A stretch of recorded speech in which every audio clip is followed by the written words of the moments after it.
Muy buenas noches, amados hermanos. Bienvenidos todos. Bendiciones a esta nueva lección, la número 12 de nuestro curso Doctrinas que son mandamientos de hombre, donde analizamos perspectivas que han tratado de introducirse, han logrado en muchas ocasiones introducirse a la iglesia del Señor y dividirla. Y actualmente habrá ya grupos que se han separado totalmente de la iglesia del Señor para, a pesar de llevar físicamente el nombre, ya identificarse de otra manera, con otras prácticas, con otras creencias, gracias a que en un momento dado no se respetó la autoridad de la escritura, sino los deseos, los pensamientos, los sentimientos de los hombres. De eso vamos a hablar bastante esta noche en nuestra lección, que inicia con una pregunta. ¿Contamos con una guía directa e iluminación del Espíritu Santo hoy? Otra desviación de la verdad, como muchas que hemos estado analizando en este curso, ha asomado su horrible cabeza en Sion, y esto desde hace algún tiempo ya. Ha tenido lugar entre algunos hermanos en las últimas 2 décadas en especial, una alianza, ya digamos que no oficial, con las ideas del calvinismo, que es una filosofía denominacional, como lo hemos analizado en otros cursos ya y en otras lecciones, y que todo esto ha provocado una anarquía en el pensamiento religioso de quienes deberíamos ser los guardianes y los garantes de que se predique la verdad en las congregaciones. Y nos referimos específicamente a la falsa doctrina que enseña que los individuos o los cristianos individualmente tienen ayudas especiales del Espíritu Santo para poder comprender la palabra de Dios. Esta doctrina promueve que existen hoy interpretaciones directas y especiales que Dios concederá a los que son sinceros en la búsqueda del conocimiento de la palabra, tanto dentro de la iglesia del Señor como entre aquellos a quienes les predicamos el Evangelio. Se trata de esa doctrina que afirma que una persona no tiene que confiar en el idioma en el cual fue revelada la voluntad de Dios, tanto como debe confiar en las emociones, en los impulsos y en los sentimientos especiales que supuestamente le provee directa o milagrosamente el Espíritu Santo. Esta doctrina es especialmente peligrosa, dañina, porque da licencia para que cualquiera crea casi cualquier tipo de especulación o invención sobre la Biblia, o crea completamente, ciegamente en las propias experiencias personales, lo cual no es más que el paso final de algunos en el desafío egocéntrico hacia la autoridad de la Escritura. El resultado de esto es colocar al hombre, esto es humanismo, a sus emociones, a sus sentimientos, por encima y más allá de la clara enseñanza y de la autoridad de la palabra de Dios. Entonces, en nuestro curso, en nuestra escuela, tenemos la responsabilidad de analizar esta situación y dar una respuesta según la Escritura ya lo ha establecido. En primer lugar, vamos a analizar como siempre lo que es el panorama general. Y en este panorama general entran la iglesia apóstata, que es la iglesia romana, y también las denominaciones, aunque nuestro punto se llama de manera exhaustiva la postura general de las denominaciones. Que el mundo denominacional o sectario haya definido esto durante años no es difícil de documentar. Comenzó en el romanismo primitivo y ha continuado en variadas formas, con distintas máscaras, con distintos nombres, en las tendencias denominacionales que vinieron después de la famosa reforma y lo que ha seguido después de ella. Así que tomemos en consideración, por ejemplo, pidiéndoles su colaboración con el tema de la lectura, en cuanto a la posición de la iglesia apóstata. Por favor, vamos a leer lo que, bueno, no directamente lo que dice la iglesia católica, porque aquí estoy citando una obra que habla de la posición católica y que luego ustedes podrán consultar la bibliografía cuando les pasemos el documento, que de hecho estamos cerca de hacer un cierre de este curso para seguir avanzando en nuestro currículo. Pero tendrán y podrán consultar pues las bibliografías o referencias que utilizamos de las cuales sacamos esta cita. Por favor, vamos a leer qué piensa la Iglesia Católica acerca de este tema de la iluminación milagrosa del Espíritu Santo al hombre para que éste, sea inconverso, sea cristiano, entienda la palabra de Dios. Específicamente aquí, sobre su actuar o su obra directa en el cristiano, entre comillas, porque se están refiriendo a sí mismo. A ver, ¿quién nos ayuda con esta lectura para ya no dar más vueltas y que escuchemos? Hermano Daniel. Católica. La Iglesia Católica profesa tener la gracia de la interpretación infalible de las Escrituras, y cuando ella se pronuncia acerca del significado de un pasaje bíblico, ese es el significado de ese pasaje. Si la interpretación no es la mejor exegéticamente, entonces las leyes del idioma, su uso e interpretación son insuficientes para ellos en cuanto a la comprensión de las Escrituras. Gracias, hermano Daniel. Aquí estamos citando a Bernard Ramm, que escribe el libro El modelo de la autoridad religiosa y cita o explica, perdón, en estas palabras que acabamos de leer, la posición católica. Ellos dicen, solamente ellos saben interpretar la Biblia porque el Espíritu Santo los capacita para eso. Y si en algún momento la interpretación de ellos no coincide con la gramática, con la expresión clara, sencilla, explícita de las escrituras, como lo vimos en el caso de los ancianos y sus requisitos de tener mujer, de tener hijos, etcétera, ellos dicen que ahí el tema es que el idioma es imperfecto, que el idioma no refleja lo que el Espíritu Santo en realidad quiso decir y que solamente ellos pueden saber entonces explicar lo que sí quería decir el Espíritu Santo. Bien, avancemos porque solamente esto solo va a ser un vistazo de lo que piensan estos grupos religiosos para que luego veamos cómo esto ha terminado influyendo lamentablemente en un sector de la Iglesia del Señor de manera directa y de manera 100% perjudicial porque terminó dividiendo y separando a estas personas y a estas iglesias. Pero esto no quita que el impacto ha sido tal que, aunque algunos no se han dividido del cuerpo de Cristo actualmente, de hecho, algunos de estas personas que voy a mencionar aún sean considerados predicadores del Evangelio, pues en este tema quizás no están siendo fieles a lo que directamente, claramente, explícitamente e implícitamente enseña la Escritura sobre esta temática, pero eso lo veremos más adelante. Por eso no vamos a analizar estas cosas, estas expresiones, sino que solamente las vamos a ver para tener una base. ¿De dónde sale la idea de algunos hermanos de que necesitamos que el Espíritu Santo haga una obra directa en nosotros para que podamos comprender mejor la Biblia, para que la podamos predicar mejor o para que el inconverso la pueda entender y la pueda aceptar?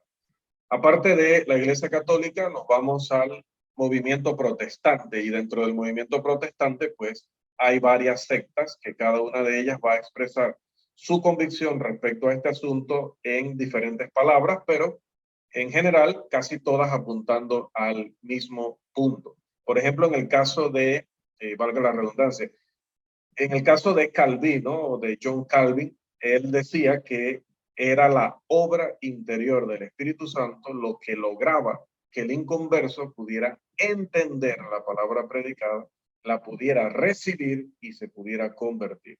Y que de la misma forma, la razón por la cual él podía interpretar la escritura, la podía enseñar y lo pueden hacer los cristianos, según el concepto que él tenía de los cristianos, era porque también el Espíritu Santo seguía haciendo esa misma labor cuando ya uno se convertía. Tenemos la expresión de Lutero. Otra vez les pido allí la colaboración con la lectura, por favor.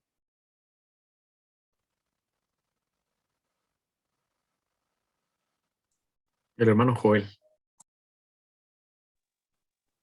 Dice Lutero.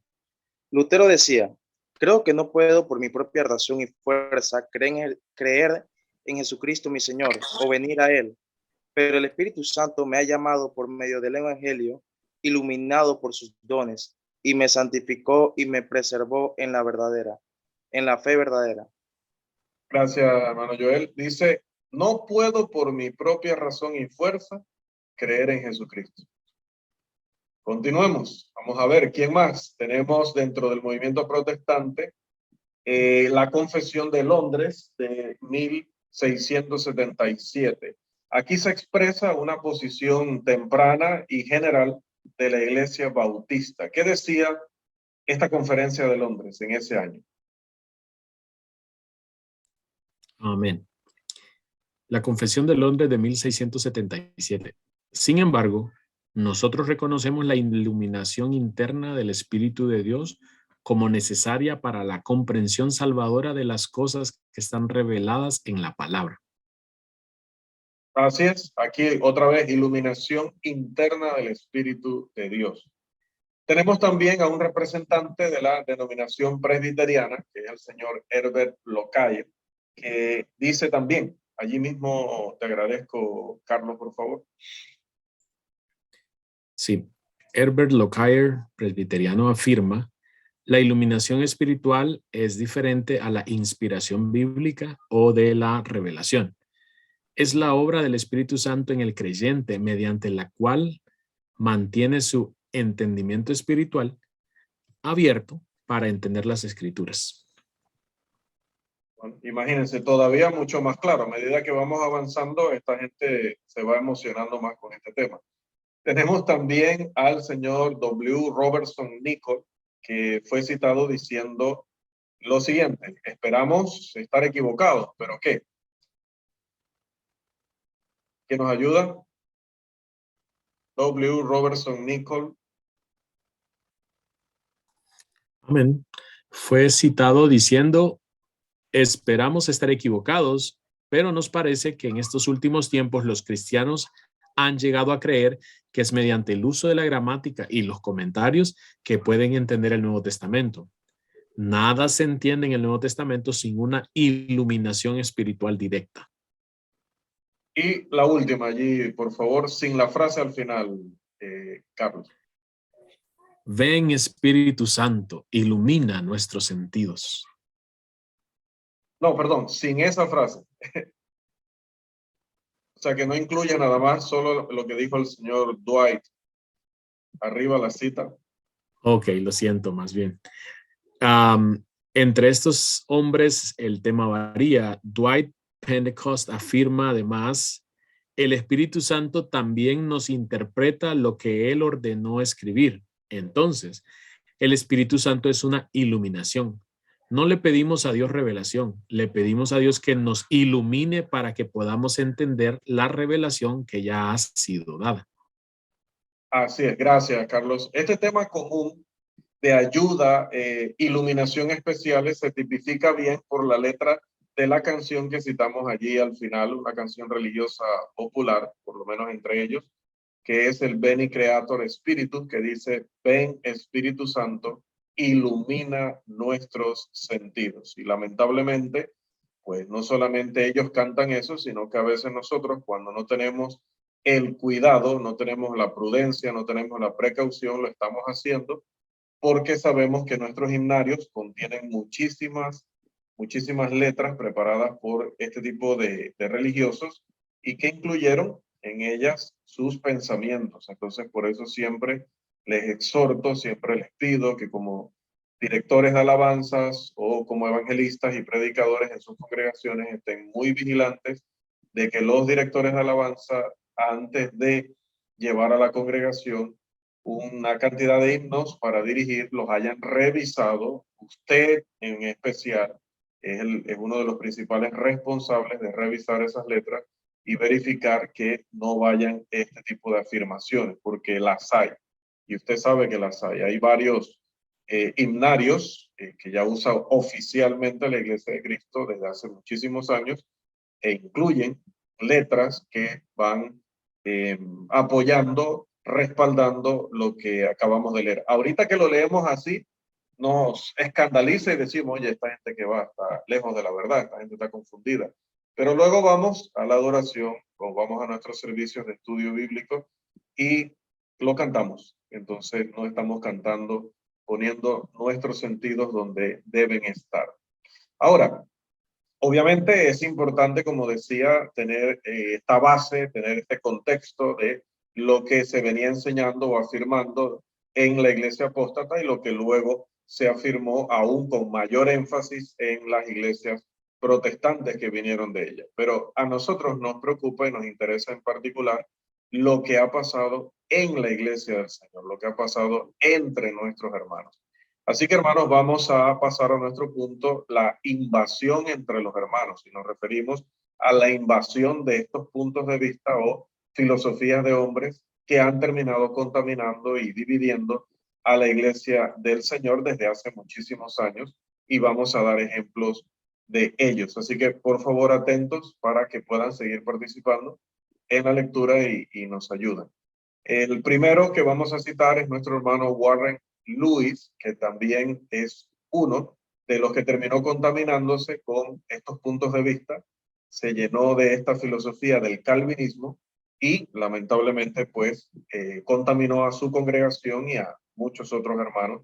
Así que le citamos aquí textualmente lo que piensa o pensaba respecto a la obra del Espíritu Santo en el creyente. ¿Quién nos colabora, por favor? Tenemos 2 párrafos allí para que se deleiten haciendo esta lectura. En la lectura misma, no se deleiten en el contenido. A ver. Voy, hermanito.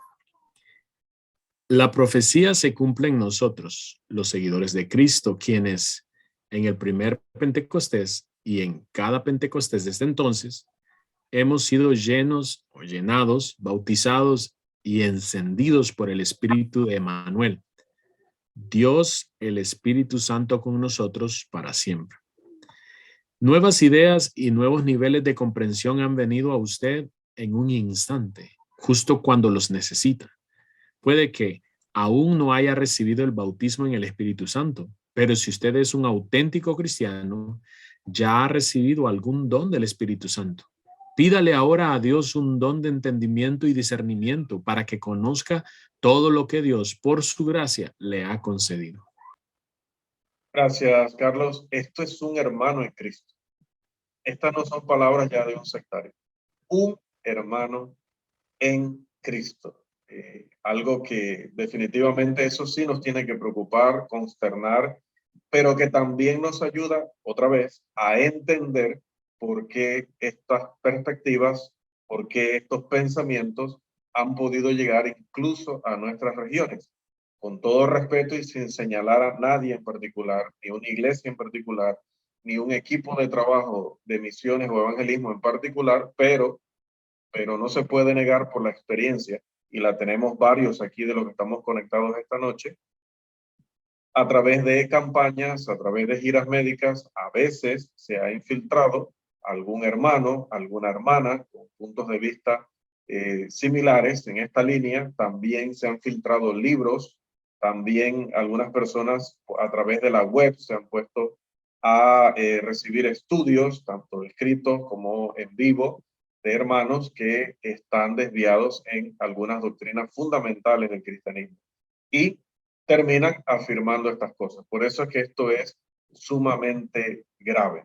Pero Warren Lewis no está solo en esto. También tenemos a nuestro hermano James H. Jr., quien también afirmaba algo similar. Él decía, el Espíritu de Dios puede hablar alto y claro en fenómenos divinos actualmente, pero solo le oirán aquellos que crean que él habla así y que esperan oírlo. Otra vez, nos estamos refiriendo a un hermano, no a un sectario.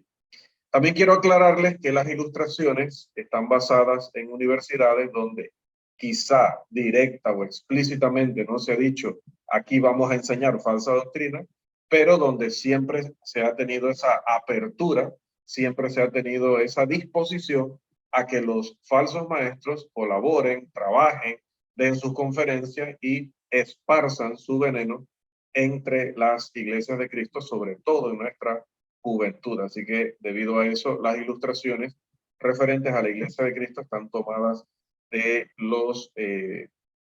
las fachadas de estas instituciones. Pero tenemos a otro hermano, el hermano Don Myers. él también agrega su testimonio respecto a lo que él entendía sobre la obra del Espíritu Santo y el entendimiento de las Escrituras. ¿Quién nos ayuda con esta lectura, por favor? A ver. Durante 25 años fui miembro de la Iglesia de Cristo, donde se enseña que el bautismo en el Espíritu Santo y los dones espirituales no son parte de la experiencia cristiana hoy. El 16 de octubre de 1971 recibí el prometido bautismo en el Espíritu Santo, seguido de la manifestación de hablar en una lengua nueva. Debido a esto, muchos cristianos son débiles y van a la batalla sin estar totalmente equipados para la guerra espiritual en la que están comprometidos. Y me ayudas allí, Carlos, con el último testimonio en esa línea. Dice Berwin Tate, la verdad del asunto es que debe ser experimentado antes de que pueda ser entendido. No está dispuesto a revelar su espíritu a cualquiera que busque una señal. Bien, muy, pero muy claramente, todos estos hermanos se han cambiado a la línea pentecostal, a la línea calvinista, a la línea carismática, incluso, como decíamos, a la línea de la Iglesia Católica Romana, porque al final todos coinciden en que se necesita una obra directa del Espíritu Santo para poder entender la Escritura o para poder interpretarla. Sé que tengo un conocimiento de la Biblia que asombra a todos aquellos con los que hablo, dijo un miembro de la Iglesia de Cristo que ahora es parte es un oficial en algo que se llama Christian Broadcast Network, que actualmente allá es una red donde se permite, como mencionaba, que se promueva, que se enseñe, que se esparza todo este tipo de creencias o doctrinas. ¿Por qué decía él que tenía sí, se asustaron, pensaron que yo lo estaba diciendo, ¿no? ¿Por qué decía este hermano esto? Porque dice él, cuando hablo con alguien, el Espíritu me anima a aprender cualquier escritura que necesito. Gravísimo, gravísimo. Gravísimo por lo que la Escritura enseña sobre esto y por las consecuencias que esto ha traído y traerá. Así que el problema que tenemos ante nosotros hoy es triple. Primero, tenemos pretensiones denominacionales de iluminación. Los sectarios creen que están iluminados por el Espíritu Santo. En segundo lugar, tenemos afirmaciones de hermanos apóstatas, hermanos que se han desviado de la fe, que finalmente, según ellos, han experimentado algo tan especial, único, sobrenatural, que todos los demás también deben hacerlo según su consejo y exhortación. Y finalmente, hermanos que no son, obviamente, no son denominacionales porque son hermanos, tampoco son hermanos apóstatas porque, como mencionaba al principio, todavía no se han dividido de la Iglesia del Señor, no han creado su propio grupo, no han enseñado esto de una manera disruptiva, pero piden o esperan o anhelan algo del Espíritu Santo que no está sustentado por la palabra de Dios, pero no tienen el valor, la honestidad de salir abiertamente y llamarlo sobrenatural, porque simple y llanamente algo que no pertenece a las leyes naturales, algo que está más allá del efecto que la Escritura misma pueda lograr en la vida y corazones de los creyentes, tiene que ser por definición sobrenatural. Pero no le quieren llamar así porque saben que caerían en las categorías de personajes ya mencionados en este primer punto. Así que esto nos lleva, hermanos, a el contenido de los argumentos que vamos a presentar en contra de esta herejía o de esta desviación de la verdad, de esta doctrina que no es más que mandamientos de hombres. Hay tres ideas principales que requieren nuestra consideración. Primero, el concepto de la revelación continua, o sea, que no ha terminado Dios de revelar su verdad, sino que aún la sigue revelando. Dos, el concepto de la autoridad. Todas las desviaciones, todos los permisos que se toma el hombre de implementar en religión lo que a él le gusta y lo que él quiere porque no ha entendido el tema de la autoridad. Y tres, el hombre ha puesto su experiencia personal por encima de la revelación de Dios, y eso hay definitivamente que analizarlo. Nuestro primer argumento será: afirmamos que la revelación, inspiración y demostración de poderes del Espíritu Santo se acabaron, se terminaron cuando se acabó y cuando se terminó la generación apostólica. En el momento que muere el último apóstol, la última persona sobre la cual ellos hayan impuesto sus manos, la última persona que haya recibido dones de parte de ellos, cuando muriera esta persona, ya nadie más, ni él mismo, podría transmitir estos dones. Por lo tanto, esa era cerraría. Eso es lo que enseña la Escritura. Y citamos como una de nuestras primeras pruebas las palabras de uno de estos apóstoles, que se encuentra en 2 de Pedro, capítulo 1, versículo 3. Vamos a leerlo, por favor. 2 de Pedro, capítulo 1, versículo 3.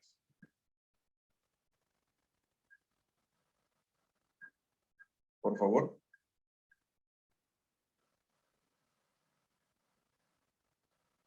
Amén. Afirmamos que la revelación, inspiración y demostración de poderes del Espíritu Santo tuvieron un final junto con la generación apostólica. ¿El resto también, hermano? No, el texto, 2 de Pedro 1, 3. Oh, I'm sorry. Por favor. Como todas las cosas que pertenecen a la vida y a la piedad nos han sido dadas por su divino poder, mediante el conocimiento de aquel que nos llamó por su gloria y excelencia. Bien, gracias, Carlos. Aquí este texto es bastante claro y bastante directo sobre este tema. O Dios nos dio todas las cosas que pertenecen a la vida y a la piedad, o no lo hizo. Tan sencillo como eso.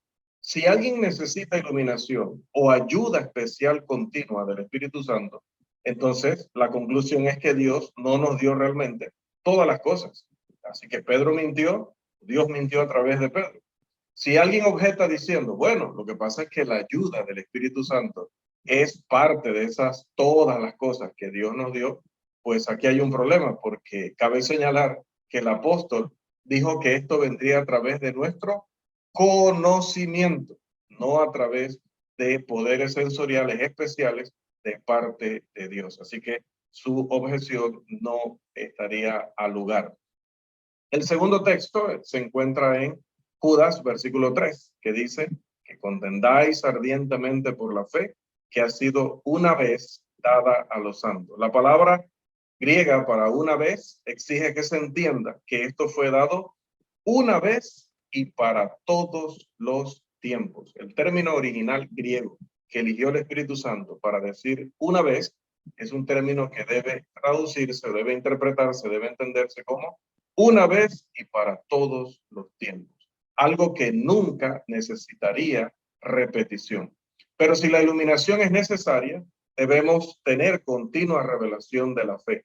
Judas dijo que esto fue hecho una vez y para siempre, sin necesidad de repetición, que lo que había sido dado era para siempre válido o perpetuamente vigente. El tercer texto se encuentra en la epístola a los Gálatas, el capítulo 1, los versículos 8 y 9. Este texto dice, mas si aún nosotros o un ángel del cielo os anunciare otro evangelio diferente del que os hemos anunciado, sea anatema. Como antes hemos dicho, también ahora lo repito, si alguno os predica diferente evangelio del que habéis recibido, sea anatema. Amados, Pablo afirma aquí que hay un factor tiempo en la revelación. Para que la enseñanza sea correcta, debe haber sido predicada durante la generación de los apóstoles. Debía haber sido predicada primero por un apóstol o profeta. Entonces debía haber sido recibida por aquellos que vivían y que podían escuchar a un maestro en el primer siglo. Por lo tanto, todo lo referente al evangelio se originó en el primer siglo entre los apóstoles y profetas que eligió Dios. Si una doctrina comenzó después de esa época, no puede ser una doctrina de Dios. Las personas que hoy creen en la iluminación están enseñando una doctrina en una fecha reciente, una fecha moderna, una fecha tardía, diría el profeta. Entonces, quiere decir que esa enseñanza o esa creencia, esa filosofía, no tuvo su origen en el primer siglo. ¿Y qué dice Pablo? Que si hay una enseñanza fuera de ese periodo de tiempo, debe considerarse, sea quien sea que la presente, como maldito, porque Dios condenaría dicha enseñanza. El siguiente texto que tenemos, muy conocido entre nosotros, es el de 2 de Timoteo 3, 16 y 17. Este texto dice: toda la escritura es inspirada por Dios y útil para enseñar, para redarguir, para corregir, para instruir en justicia, a fin de que el hombre de Dios sea perfecto, enteramente preparado para toda buena obra. Enteramente preparado, toda buena obra. El hombre que pide o espera ayuda especial del Espíritu Santo niega las escrituras, esas mismas escrituras que deberían, según el propósito divino, perfeccionarlo, equiparlo para todo lo que necesita hacer como creyente. Según esta persona, él necesita algo más que las escrituras, o sea, necesita más que perfección, necesita más que estar enteramente preparado, necesita más que toda buena obra. Se necesita la iluminación del Espíritu para dirigir al hombre a hacer que no esté incluido en lo que ya enseñan las Escrituras. Esto equivale a creer en que todavía el Espíritu Santo está revelando sus verdades o las verdades que le encomendó el Padre Celestial en el primer siglo. Justo aquí sería bueno señalar que los iluministas, como le vamos a llamar, no afirman que reciban esta ayuda sobrenatural, aunque no la reconozcan o la mencionen como sobrenatural, por lo menos no todos ellos, en todo pasaje o en todo momento. No siempre dicen que reciben esta ayuda, pero seguramente afirman que esa iluminación es necesaria y la reciben cada vez que se encuentran en una escritura o cada vez que se encuentran en una controversia donde la escritura está en contra o parece estar en contra de sus creencias peculiares. Esto nos lleva entonces a nuestro segundo argumento. ¿Qué fuentes son confiables?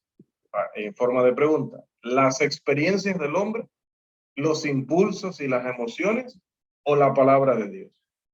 ¿Debe uno confiar en el lenguaje de la Biblia o debe confiar en un impulso interior, en un pensamiento o en un sentimiento? Otra pregunta, ¿Dios nos dio idiomas para que los usáramos y para inspirar a los hombres que escribieron su palabra, pero luego nos impide o nos prohíbe que utilicemos esos mismos idiomas para entender lo que Él reveló en esos idiomas que fue Él quien los eligió? Una pregunta bastante larga y compleja, pero creo que es fácil de entender. Todo en este asunto apunta a que la sabiduría es no confiar en las nociones subjetivas, personales, relativas del hombre, y más bien confiar en el conocimiento de la palabra. ¿Por qué? Porque no hay apoyo en el Nuevo Testamento para el subjetivismo humano. Pablo dijo que el Evangelio es poder de Dios para salvación en Romanos 1:16, y añadió que nuestra fe en Romanos 10:17 viene por el oír y el oír por la palabra de Dios. Jesús declaró en Juan 6:63, las palabras que yo os he hablado son espíritu y son vida. Santiago habló en Santiago 1:21 de la palabra implantada, la cual puede salvar vuestras almas. Y el apóstol Pedro habló de ser renacidos, no de simiente corruptible, sino de incorruptible por la palabra de Dios que vive y permanece para siempre, en Primera de Pedro, capítulo 1, versículo 23. Así que todos los escritores del Nuevo Testamento afirman que la palabra es el poder prometido y disponible para los cristianos hoy. No el Espíritu Santo actuando aparte de la palabra de Dios en alguna operación directa, milagrosa o sobrenatural. Ahora, si fuera cierto que Él lo hiciera, si fuera cierto que Él está realizando hoy entre nosotros una obra de iluminar nuestro entendimiento, de iluminar nuestra mente para que nuestra mente milagrosamente tenga la capacidad de entender cosas que de otra manera no entendería, entonces viene una pregunta. ¿Cómo se explican las doctrinas en conflicto que hay entre unos y otros de todos los grupos mencionados y las personas mencionadas cuando enseñan la doctrina bíblica. ¿Por qué no se ponen de acuerdo y por qué no enseñan lo mismo? Si nos vamos a la antigüedad, Mahoma afirma o afirmaba recibir una guía especial, sobrenatural. Joseph Smith afirmaba poseer una revelación, dice, de los últimos días.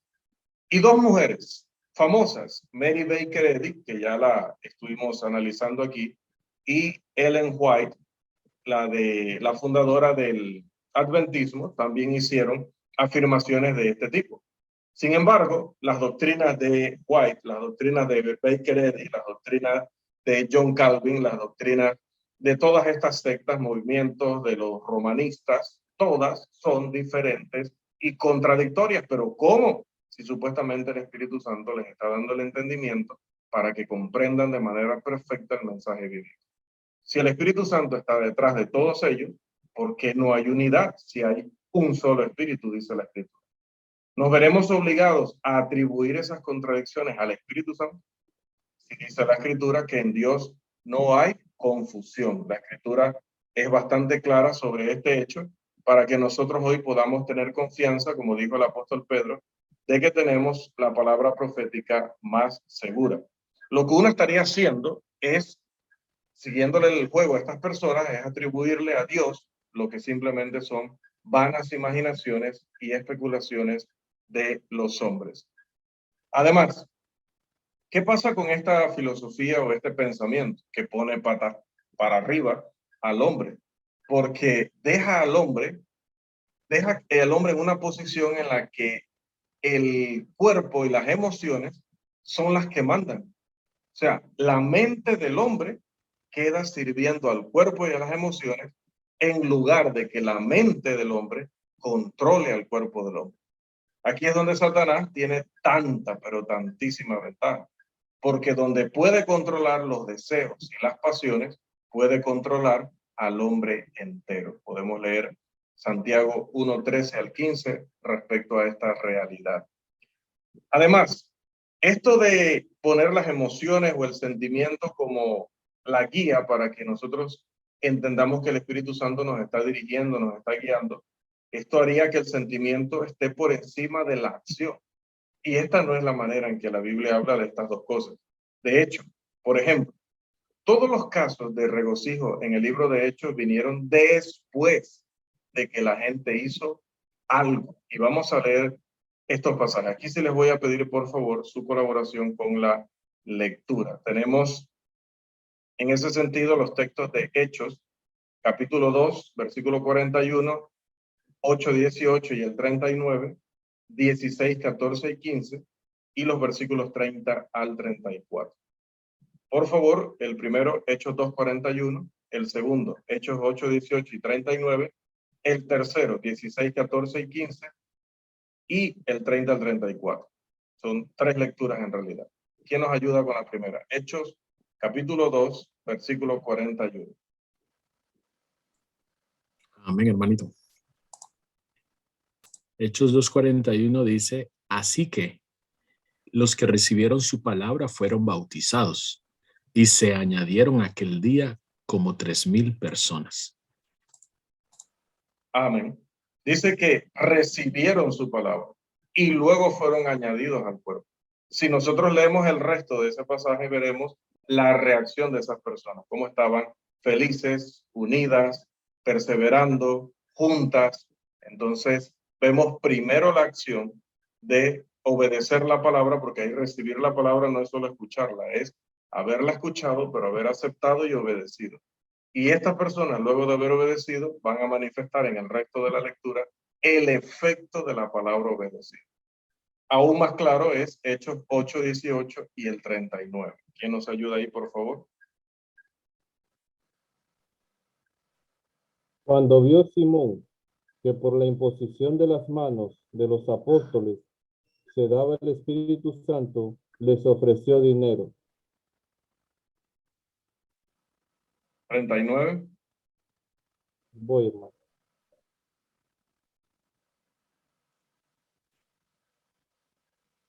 39. Cuando subieron del agua, El Espíritu del Señor arrebató a Felipe y el eunuco no le vio más y siguió gozoso su camino.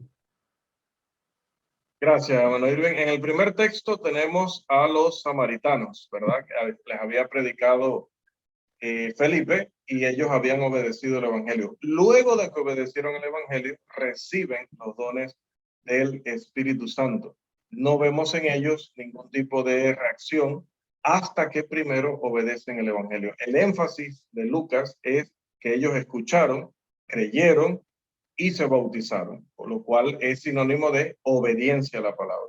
En el caso del versículo 39, vemos lo mismo en el eunuco etíope. No en la parte de los milagros, pero sí en la parte de primero escuchar la palabra, obedecer la palabra y finalmente dice que se retiró gozoso de allí. Y finalmente el 16, 14 y 15 y luego los versículos 30 al 34, por favor. ¿Quién nos colabora con esa lectura?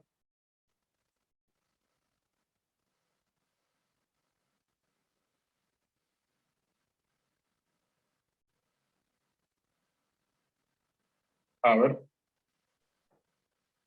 Entonces una mujer llamada Lidia, vendedora de púrpura de la ciudad de Tiatira, que adoraba a Dios, estaba oyendo, y el Señor abrió el corazón de ella para que estuviese atenta a lo que Pablo decía.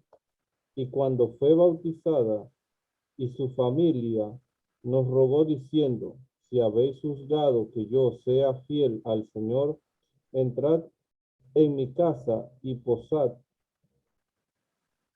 y nos obligó a quedarnos.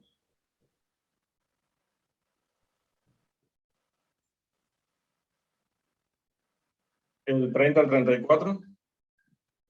Y sacándolos les dijo, señores, ¿qué debo hacer para ser salvo?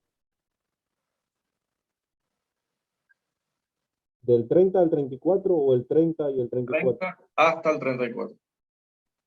Ellos dijeron, cree en el Señor Jesucristo y serás salvo tú y tu casa. Y le hablaron la palabra del Señor a él y a todos los que estaban en su casa. Y él tomándolos en aquella misma hora de la noche, les lavó las heridas y enseguida se bautizó él con todos los suyos. Y llevándolos a su casa, les puso la mesa y se regocijó con toda su casa de haber creído a Dios. Gracias, hermano. En todos estos casos, las personas fueron bautizadas y luego se regocijaron. El sentimiento entonces viene después de hacer el bien, pero los iluministas quieren que el sentimiento esté ante todo.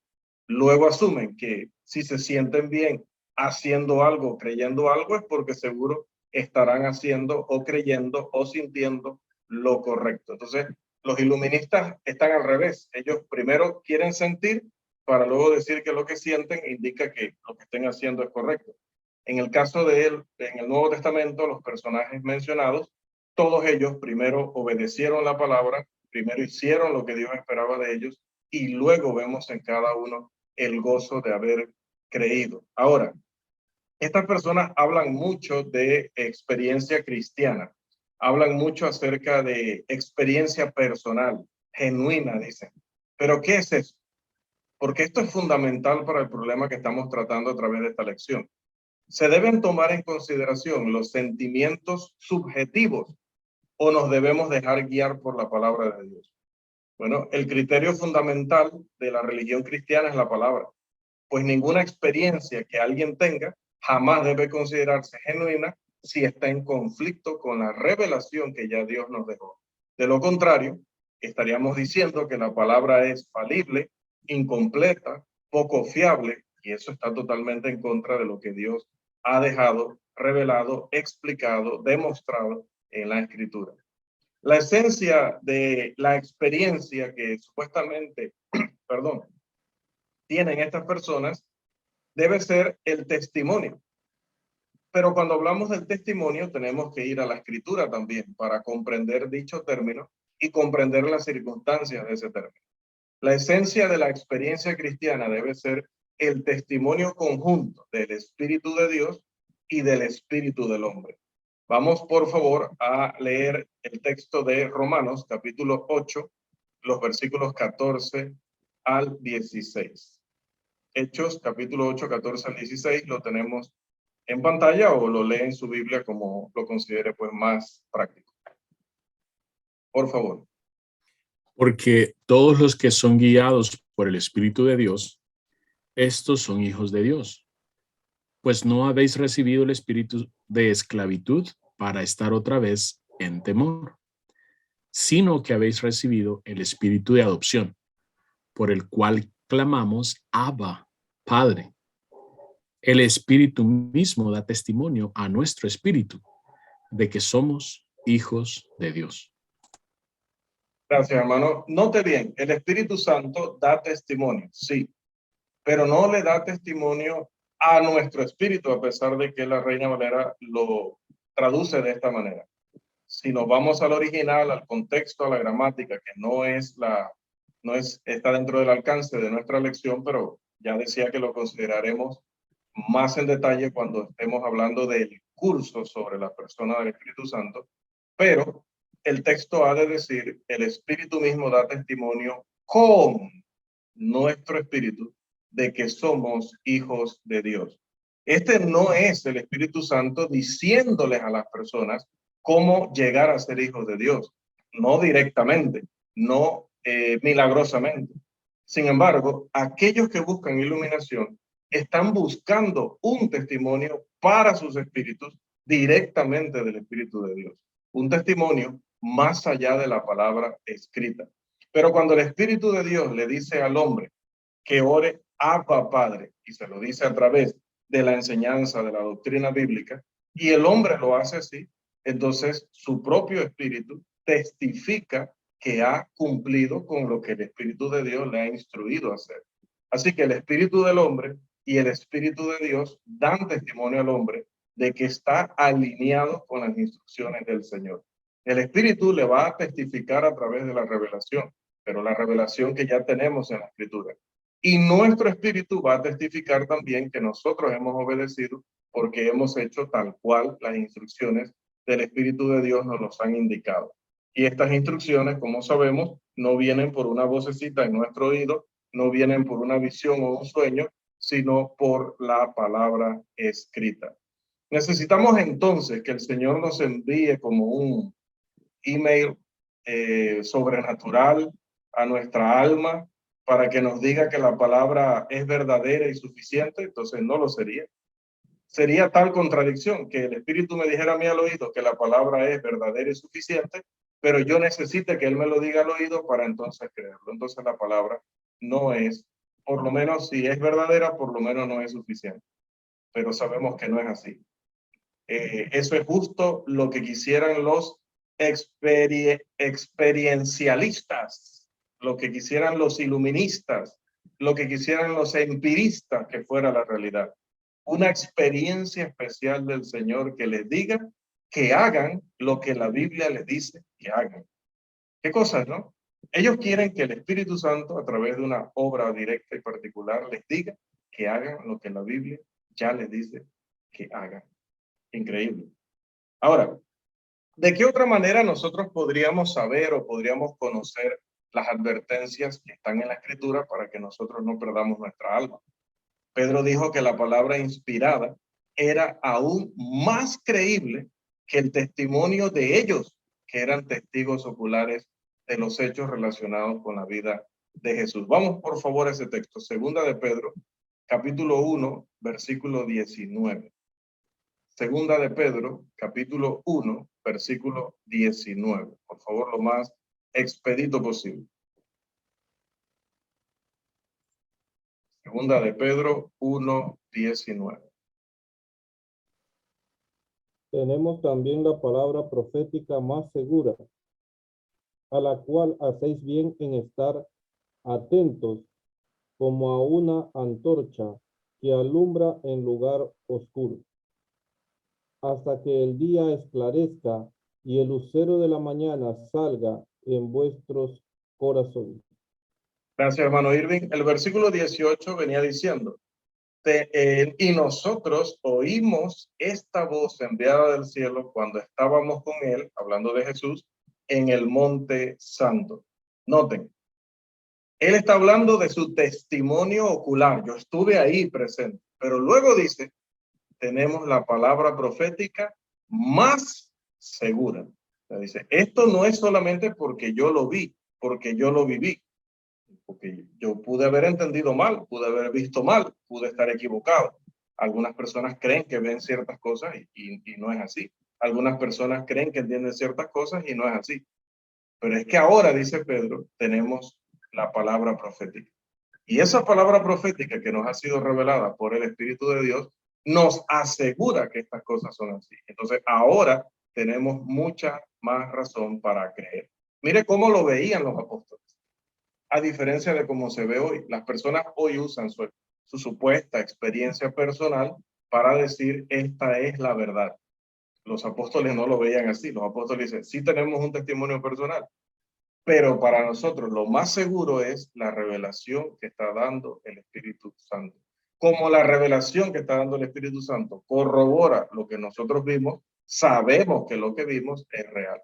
Pero si hubiera una contradicción entre mi experiencia personal y la palabra profética, definitivamente que la verdad o la realidad estaría en esa palabra. Además, hermanos, Pablo advirtió a las iglesias acerca de las especulaciones o imaginaciones que a veces el hombre tiene y que permite que ellas dirijan su vida. En 2 Corintios, capítulo 10, versículos 4 al 5, le dice, sometan todo pensamiento a Cristo. Lleven cautiva toda idea, lleven cautiva toda conclusión, todo razonamiento humano que ustedes tengan a la obediencia a Cristo. Nunca nuestros razonamientos, nuestros argumentos nos deben llevar a tal nivel de altivez que nos convenza de creer que nuestras ideas, razonamientos, opiniones, sentimientos, impulsos tienen más valor que lo que la Biblia dice. O como dijo un hermano recientemente, no me venga con eso de capítulo, versículo, libro, capítulo y versículo. Esto hay que verlo con discernimiento, no con libro, capítulo y versículo. Bueno, el discernimiento anda bastante mal cuando no ha discernido todavía que la Escritura prohíbe estas cosas. De hecho, el apóstol Pablo en Colosenses, capítulo 2, los versículos 4, 8 y 18, habla de los que son engañados con palabras persuasivas, palabras de filosofías huecas, entremetiéndose en lo que no ha visto. Dice la versión Palabra al Día, dice entremetiéndose en lo que no ha, o dice la Reina Valera, perdón, entremetiéndose en lo que no ha visto. Nosotros decimos entrometiéndose. La versión Reina Valera dice entremetiéndose en lo que no ha visto. Interesante luego revisar ese término, ¿no? Por ahí le vamos a encomendar a Steven. Steven, investígame eso, la diferencia entre esos dos términos. Ahora, es interesante ver otra versión. Decía la Nueva Biblia Viva, no la Biblia al Día. La Nueva Biblia Viva dice, estos individuos, Colosenses 1:18, dicen haber visto visiones. Esto ya pasaba desde el primer siglo. Personas que se basaban en supuestos sueños, supuestas visiones, en sus sentimientos, en sus sensaciones, en sus percepciones, para tratar de decir a los demás creyentes que esa era la verdad.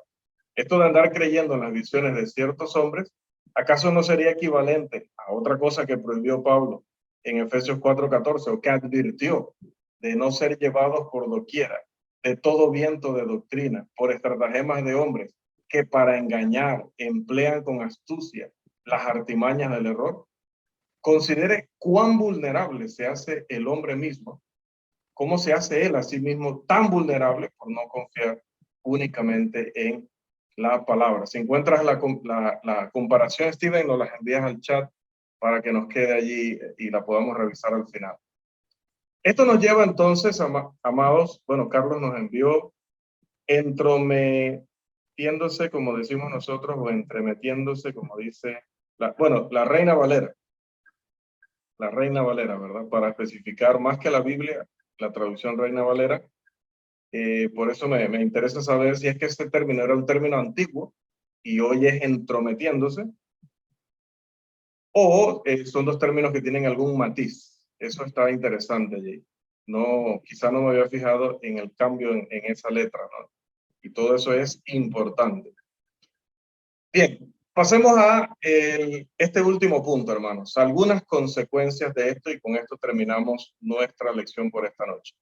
Lo primero es que Dios no ha hecho una revelación suficiente. Esto es lo que están queriendo decir nuestros hermanos y los denominacionales cuando piden que el Espíritu Santo les ayude a entender la Biblia o les ayude a predicar. El Espíritu Santo así tendría que estar interpretando para cada hombre, iluminando el entendimiento de cada hombre, guiándolo de manera infalible para poder comprender la Escritura que el mismo Espíritu reveló para que supuestamente el hombre la leyera y la entendiera.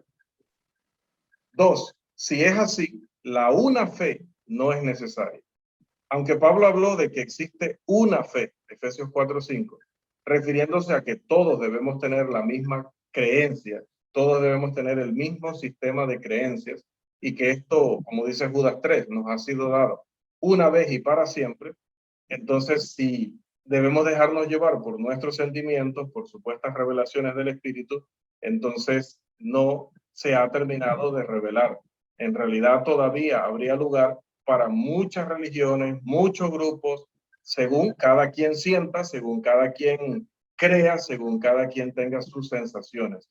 Si esto no es así, entonces, pues, ¿dónde están esas diferencias y contradicciones que hay entre los grupos y cómo se explica cada una de ellas siendo el resultado de una supuesta ayuda del Espíritu Santo, cuando la Biblia, como vimos, dice que Dios no es Dios de confusión? 3.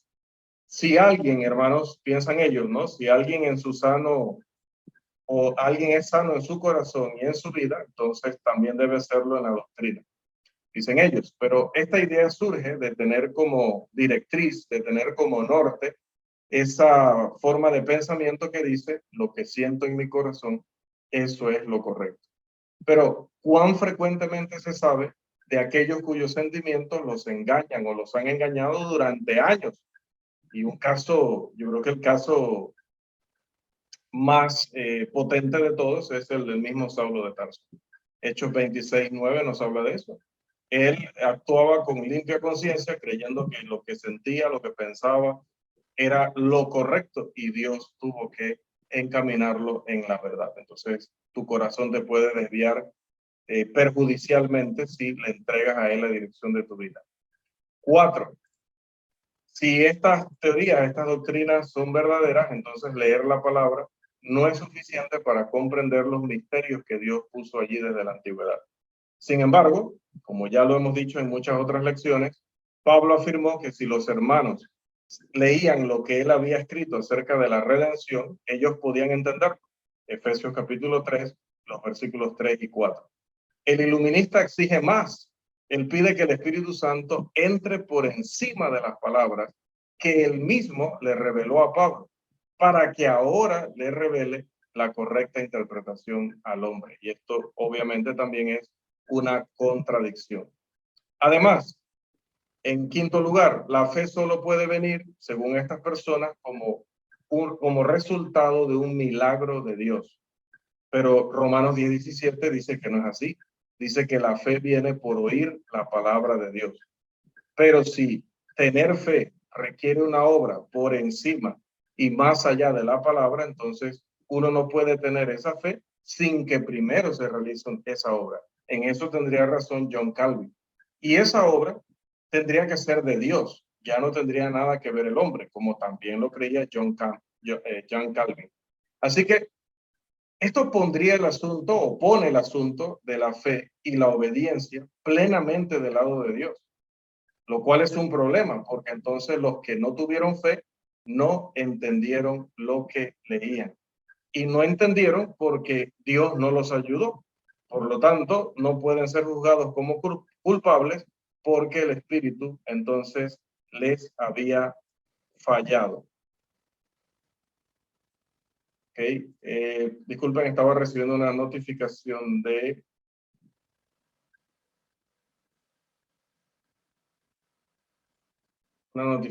Zoom. No sé por qué hoy me sale esa notificación. A ver, dice Steven, es un bárbaro, mandó un término allí en griego que solo Irving lo puede leer así corrido. Dice supervisando los asuntos de otro, es decir, entremetido, específicamente en costumbres gentiles. En el texto de 1 de Pedro 4:15, y ahí lo interpretó entonces para Daniel, que no quiere problemas con esos términos griegos, alotriepiscopos es el término para entremetido. Perfecto.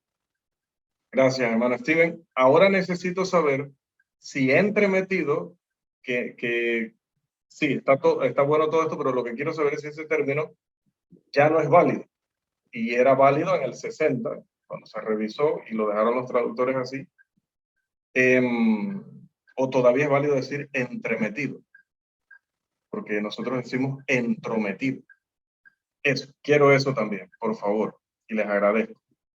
Bien, seguíamos. Si Dios es el responsable de que nosotros tengamos fe, entonces, ¿qué sucede? Es un problema porque todas esas personas, millones de personas que no tuvieron fe entonces porque no pudieron entender lo que leían. Es que no podían. Y si no podían, es porque no tenían la fe y la iluminación. Y si no tenían la fe y la iluminación, ¿fue por qué? Porque entonces, Dios no les ayudó. Por lo tanto, no pueden ser juzgados como culpables porque no fueron ellos los que fallaron entonces. El que falló fue el Espíritu Santo. Bueno, eso es totalmente un disparate. Número 6. La palabra del Señor no es real y la semilla no es poderosa. Eso sería otra consecuencia. Aunque la Biblia enseña que la palabra de Dios es poder para salvación, Romanos 1:16, y que es la semilla del reino, Lucas 8:11, y que es la que puede engendrar, de semilla incorruptible, 1 de Pedro 1:23, si esto de la iluminación y la guía directa es cierto, entonces simplemente la palabra no es suficiente. Se necesitaría otro movimiento del Espíritu Santo sobre el corazón antes de que alguien pueda comprender y luego de comprender, obedecer. Pero aquí hay una consulta interesante. Se necesita lo mismo del Espíritu Santo para que un agricultor siembre y recoja una cosecha en el mundo secular. Se necesita que el Espíritu Santo entre en él o el Espíritu Santo haga una obra directa en él para que él pueda sembrar y cosechar. Usted y yo sabemos que no. ¿Y por qué no? Porque el granjero, ya sea o el agricultor, ya sea santo o pecador, simplemente tiene que usar la semilla y la tierra que Dios ha provisto, y esa semilla va a dar según su género, porque es una ley que ya la estableció Dios, porque la semilla está diseñada así y porque el granjero o agricultor ha hecho el trabajo. Pero no usó Jesús la ilustración del sembrador, de ese hombre que precisamente está en el campo sembrando la semilla. ¿Por qué usaría Jesús un ejemplo tan simple para su enseñanza si el agricultor terrenal y el agricultor espiritual no son similares? Si un pecador necesita iluminación especial del Espíritu hoy, más allá de la semilla del reino, la ilustración de Jesús sería tan incompatible que en realidad sería una ilustración inútil, inservible. Y sabemos que Dios no hace nada inútil, inservible o demás. En conclusión, amados, lo que realmente tenemos hoy son los anhelos de hombres rebeldes que no desean servir al Rey Jesús. Es algo que recuerda a los días de antaño, cuando cada hombre, según Jueces 17:6 y 21:25, hacía lo que bien le parecía. Pero ¿qué pasa? En cada caso donde se dice que eso pasó, también aclara que eso se daba porque no había rey en la tierra o no había rey en Israel. ¿Qué tenemos nosotros hoy? ¿La misma situación? No. Nosotros tenemos un rey eterno, inmortal, el único Dios vivo y verdadero, el bendito y único soberano. 1 de Timoteo 6:16. Y nuestro rey gobierna, no está dormido, no está desaparecido, no está desconectado. Y nos ha declarado su voluntad a través del Nuevo Testamento.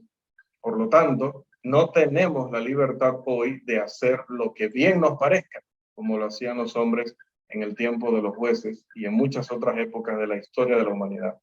Solo tenemos derecho a confiar en Él y en su palabra. Todas esas afirmaciones engañosas de necesidades, ayudas, sentimientos, impulsos o comprensiones especiales no son más que una rebelión contra el Señor Jesucristo. Los frutos de esas tonterías solo pueden ser la división y las mentiras, nunca la verdad y la salvación. Hasta aquí, amados hermanos, nuestra lección número 12, donde nos preguntábamos si es necesario, si es real que hoy nosotros recibimos una guía directa, milagrosa, una iluminación en nuestro entendimiento para poder comprender la Escritura y extendiéndolo al resto del mundo si el inconverso también necesita, requiere esto y Dios se lo provee. Y lo que hemos concluido es que de ninguna forma. Esto es un disparate y va totalmente en contra de la revelación de nuestro Dios. Así que hasta aquí nuestra lección número 12.